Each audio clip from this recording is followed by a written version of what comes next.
I'm Ed. And I'm Ashley.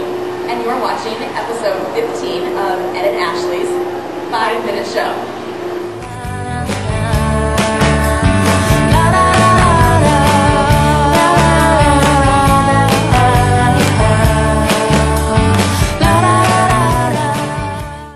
I'm here right now with Wendy Hall, the president of ACM, and she has so kindly agreed to take a couple minutes out of her busy schedule to answer a couple questions for us.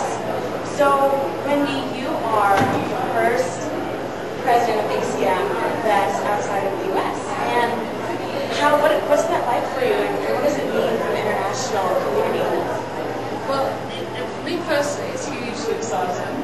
It's very flattering that ACM membership voted for me to be president, and it needs a lot more air travel.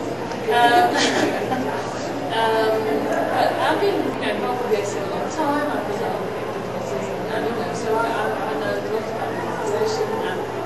But I think it's really one of the reasons why I stood, why the ACM wanted me to stand, is they want to have a better international presence.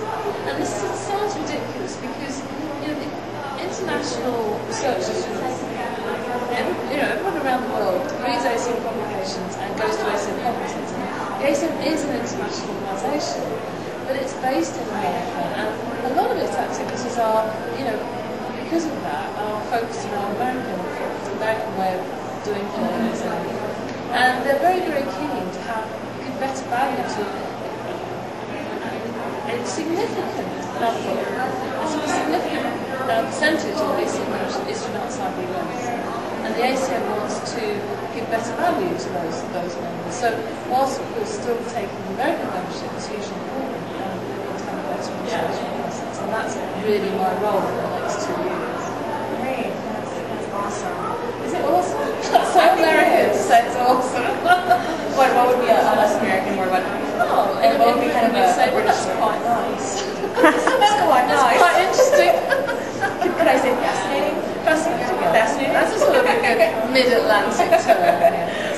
Well, that is fascinating, and I know I would really look forward to any international activities and community building. I think that's fabulous. Well, for example, I'm very involved with ACMW, and ACMW actually we're evolving it into a membership group so that any member of ACM can belong to ACMW, and women all around the world want to be part of it. It's a network. We have the ambassadors program, and it's very exciting. We have meetings. The ambassadors help. Could you sort of describe the ambassadors program? Because I've heard a lot about it, but I'm not really sure. Well, basically, it's a way to ACMW has been around for a long time now and does all sorts of things with women in US. But they wanted to, do things with and for women members of the ACM, not just women in computing, but outside America. And so, the idea came about from one of the ACM women activists that set up the ambassadors program. So we have an ambassador in the UK, an ambassador in India, an ambassador in Turkey, and they basically are part of the ACMW network and organise regional events. Okay. There's now an ACMW ambassador for the US. So how wonderful! Awesome. It's awesome. That's awesome. It just makes people feel involved, And of course, because we have global communications, we can do it.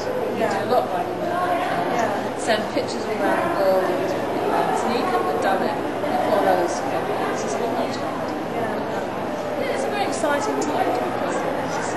Membership's growing all the time. So good. Could you speak a little bit about why it is so important that women are in the technology and computing fields?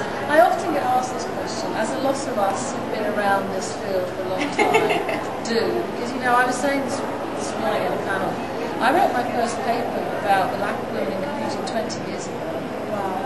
And it's really not that much better since. In fact, the statistics are a bit disappointing. I come to Grace Hopper is such a wonderful event to come to because while you're here you think, well, there's loads of people in computing, and of course there aren't, but it's just that networking, that togetherness, and then we would go back to our everyday lives and be surrounded by men again and all that. So, you know, lots of people ask me, well, why does it matter? Does it matter? So women don't like programs, so what? You know, you've got plenty of men who like it. Why does it matter? Well, I think it matters in two ways. They're both really the same thing, which is there's two different sides of the point. I think it matters because women use computers. Women use computing and information technology as much as men. We are 50% of the population, give or take, and we use it as much as the male population. And we, that has to continue. The problem at the moment is that most of the software and devices that are built are designed by men, and women have no influence over the design and how the software is built. And so, if you think about it, we tolerate the way it's designed. And really, we need to be part of that design. So it's no good saying, we want to get women into the industry. They can be sales and marketing, and it doesn't matter if women don't do the design or the program. It does matter a huge amount. We really need, if we're 50% of the users, we should be as involved in the design as the other 50% of the population. And I think that's absolutely, it's the same in the car industry. Volvo, I think it was Volvo, did a project when they had an all-women design team for the car. And they said, forget everything how it is now, just design it as you would it. And there's so many things that we would do differently. Whereas we sort of get into a car and drive the cars that have been designed by men for men.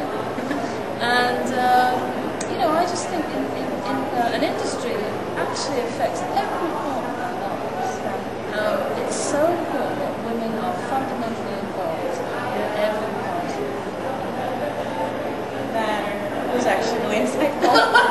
I never knew about that Volvo experiment, and I will probably go look it up. I really want to know what sort of changes it would make to a car. Yeah, and I think helping women design teams in the computing industry as well would be very interesting. Just to see what we would do differently. Yeah. The only trouble is we're brought up with things how they are, and the thing that amazes me is that we still use the QWERTY keyboard, which was designed sort of over a century ago to stop typewriter keys clashing. And you think, it takes a long time. Once something is into the cycle, it's very hard to shift it. And how much would we just change the design of devices and so on? But I do just things like women have longer nails than men. We don't particularly, but a lot of women do. Yeah. And they want to use things without having to, just stuff like that. But and also the way the software is designed. We have a different way of looking at the world. I just think you just have to be involved, and we're not. And it does matter. If it didn't matter, I would have given up a long time ago. Well, Wendy, thank you so much for your insights and thank you for spending some time with us. And Great. Thank you. You've been watching Ed and Ashley's 5-Minute Show.